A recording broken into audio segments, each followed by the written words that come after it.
Hello everyone, today we have a Duplo DPC-400 digital die cutter.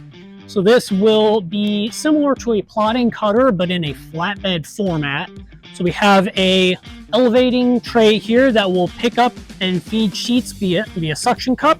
This whole belt will suction down to hold sheets in place. It will read the 4 pinpoints on the corners and a QR code if included with sub and a fiery job settings, and automatically retrieve the job that way. It will then use 1, 2, or 3 different tools, 2 different knives, and a scoring creasing wheel to cut out your job however it is designed. It can do this automatically. And we'll show you that real quick. This is the Windows 10 drive that was included from the original customer. So you have 2 different programs, DHJW Viewer.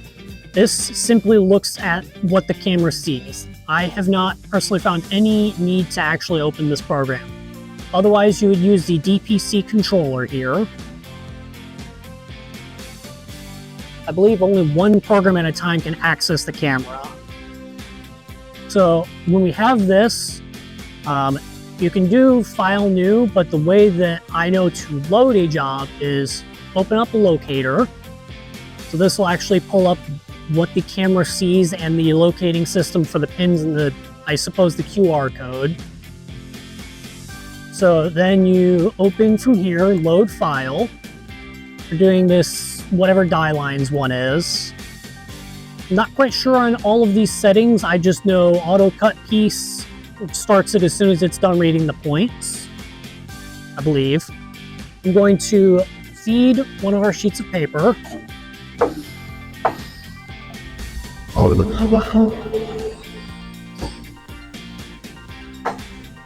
So the belt is engaged, it automatically vacuums the sheet to the system. We're going to press these 2 arrows to move it a little bit left and right so we can see the sheet coming into vision. You always want to have the vacuum on in case your knife is low enough to start dragging across the belt.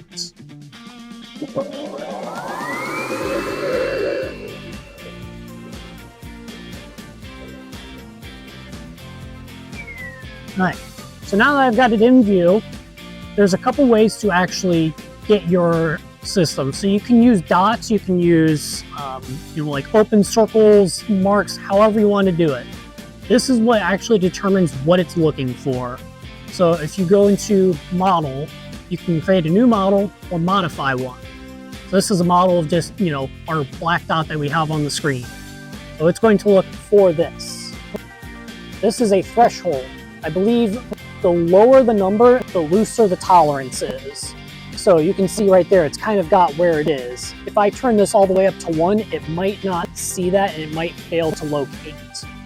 So you may just have to find a steady medium if you have other stuff around this mark that could interfere. So I'm going to hit our vacuum and I'm going to hit locate. It should automatically move around and find its 4 corners and then start cutting.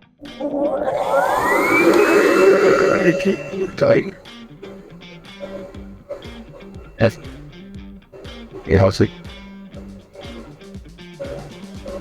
You want it? Listen, it. I. Please. Book.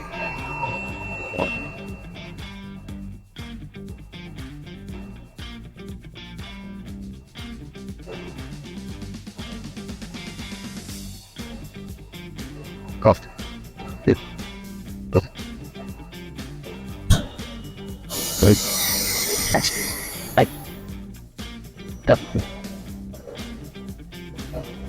As you can see, we've done 1 sheet of paper with just about accurate dial lines. They need a little bit of adjustments. Obviously, it's not the best print either.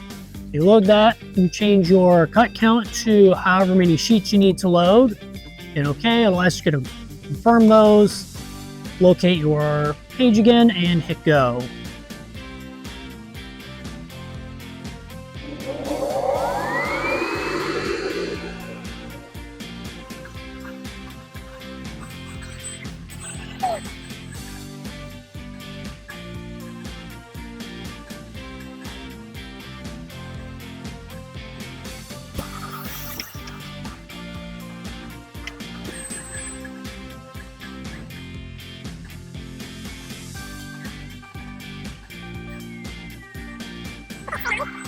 So because the system isn't perfect at feeding, sometimes you can get a little bit of skew.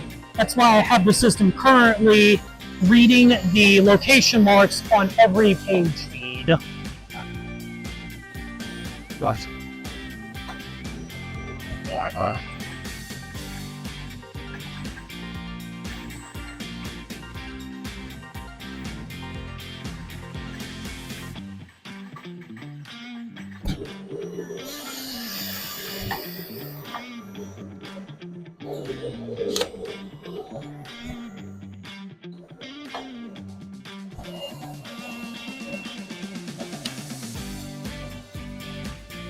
When we got the system, no matter where it was finding the locating pins, it was not cutting correctly.